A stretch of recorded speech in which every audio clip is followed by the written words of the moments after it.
Today we have the Zaku II SD cross silhouette, some shit. Fuck off! How the fuck? Oh, should be able to just plug this fucker in, right? Come on, go in the fucking hole. Now that's pretty fucking sick. Like that a lot. You can watch me build model kits like these over on my Twitch channel, twitch.tv/DeviousRagePlays. Thank you. I also play games on there sometimes. Hey, how's it going? I'm Devious, and here is the SD Cross Silhouette Zaku II from the Gundam franchise.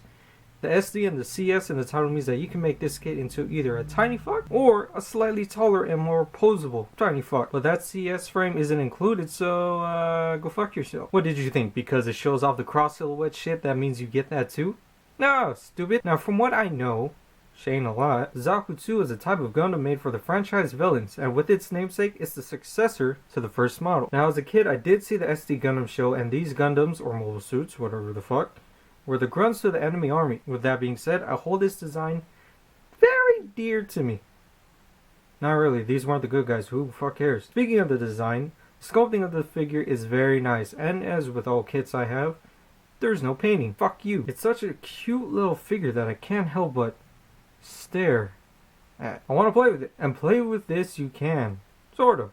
The arms want to come out, but we'll get to that later. As you can see, the little fuck is armed to the goddamn T. Now, the figure can't hold all of its weapons, but it can store every single one, as seen by a giant-ass bazooka in the back, which is very nice. I say that you can store all the weapons, but really, you can only store the bazooka and I guess the missile pods on his legs. Being that this is an SD kit, it only comes with grabbing hands and all the weapons that you see here. This figure does come with his little rifle, nice little axe, and lastly the bazooka, and I guess the missile pods here on the legs. Now all the weapons do slide into his hands very nicely, like so. The axe does not really stay in place, but you get the point. Both guns do have a second handle, which allows for the figure to hold the gun in each hand. The bazooka does it better than the rifle, and it looks better anyways. The main handle of the bazooka is on a hinge joint for...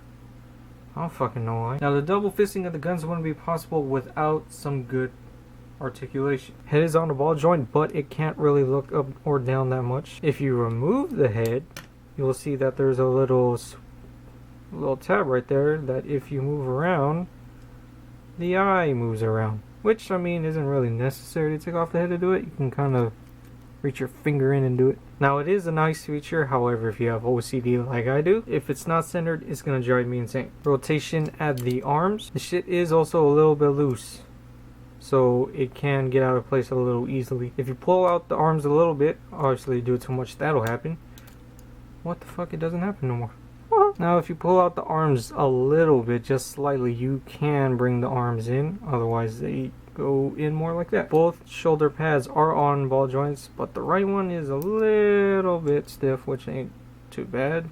Same on the other side. Arms don't really swing out too much, but that's due to the shoulder pads. Bicep swivel. Swivel at the wrist. Rotation at the waist. Legs are all on ball joints. You can swing forward that much and go back that much, and the legs swing out that much. And lastly, the feet are on ball joints. Being that this is an SD model kit, there isn't much else to it. That's it. That's all you get. Did you want more? The shit is cheap for a reason. Despite that, I love these a lot, more so than the expensive kits. But I do recommend this if you love Gundam and love small Gunplas, or if you have less and less space due to your addiction to buying toys. I have a problem.